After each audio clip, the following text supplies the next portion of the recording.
This is just an introduction to the concepts that we're going to be using in rational equation graphing. So what I have on the left, if you look at this graph, it looks terrible, right? It's a function that's actually split into three different pieces, and it has all these swoops and hoops in it.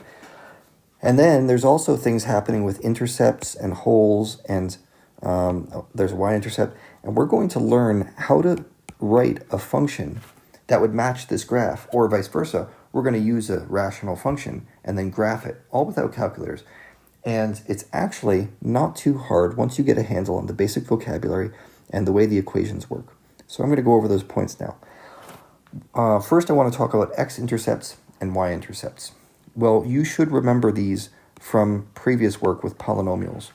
Let me just give you an example polynomial. Let's say we had, this is not related to the graph, okay? So let's say we had f of x equals, I don't know, x plus 3 and x minus 1. Okay, remember where our x-intercepts come from? They would be x equals negative 3 and x equals positive 1. Those would be my x-intercepts.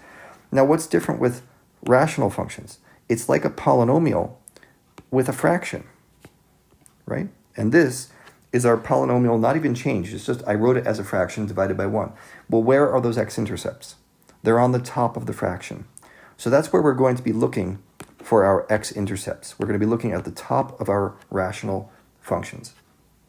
So let's make a schematic of what this is going to look like. Here's our rational function, okay, and it's a big fraction, and it's got factors all over the place. The x-intercepts come from the top, okay, and let's just point out the x-intercept on this graph so you know we're all on the same page. This is the x-intercept right over here, okay. Now, there's another type of intercept which we've run into before. That's called the y-intercept. So let's put that guy on here, y-intercept. And that is, you guessed it, the intercept that's on the y-axis, right there. And the way you find that is you set x equal to 0. Okay, so these right here are your intercepts. Now this unit is called intercepts and asymptotes. So there's these new things called asymptotes that we have to watch out for. When you have a rational equation, there are certain things you cannot divide by. Remember your zeros? If you divide by 0, you're in a whole world of problems because we haven't learned calculus yet. And you can see what's happening graphically as you get really close to certain parts of this graph, like this guy. It looks like someone tried to divide by 0, right? Your graph shoots up to infinity or down to negative infinity. This is called a vertical asymptote. And this function actually has two of them. Now, because vertical asymptotes represent someone trying to divide something by 0, these are on the bottom.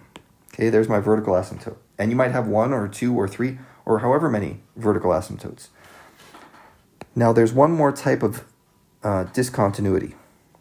An asymptote is a discontinuity because it creates a place where the graph is not continuous. See, it's hopping all over the place near those asymptotes. But there's another discontinuity here. Where are we? There it is. Look right there. See that? That is exactly what it looks like. It is a hole in the function. It's a place where your function was perfectly fine until it got to x equals negative 3, and then it doesn't exist anymore. That's why we call it a hole, because it's just sort of disappeared. Now the hole appears on the bottom and the top of this function. Okay, it's in both places at once.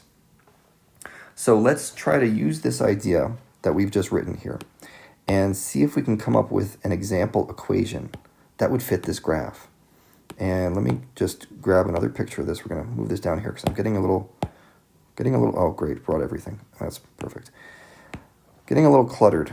So I want to know what equation might produce this graph.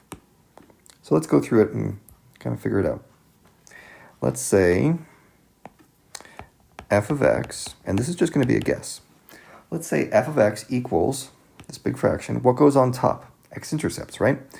So this, I'll use the same colors I was using before. This is x plus 6, or the factor of x plus 6. That produced that x-intercept. So there's my factor of x plus 6 on the top of the fraction. And this bad little thing right here, that's a hole. and it's located at negative 3. So that came from x plus 3. And that's a hole, so it goes on bottom and on top of the function. And then I have some vertical asymptotes, right? Over here and over here. And you can see what those come from. Those come from x plus 1, it's the vertical asymptote on the left, and x minus 3 is the vertical asymptote on the right. Now, this equation that I wrote is a good first guess, but it's not complete because I haven't included anything about the y-intercept. Okay? We need to check the y-intercept. So let's write this equation out as if I'm finding the y-intercept. Remember what we do for y-intercept? We set x equal to 0. So I'm going to say, okay, what is all this equal to? It's 6 times 3 divided by 3 times 1 times negative 3. Okay, which is 18 over negative 9. Oh, well, you look at that. Negative 2. So this actually works out. My y-intercept matches, and everything else already matches, so this is the equation for the graph. The more important part is for you to get the idea of where these different pieces of the graph live in the equation. So I would rely on this. This is a great schematic for you to memorize. X-intercepts are on top, vertical asymptotes are on bottom. The holes live in both places at once, the top and bottom of the fraction, but it has to be the same factor. Like you see here, I had this x plus 3 over x plus 3.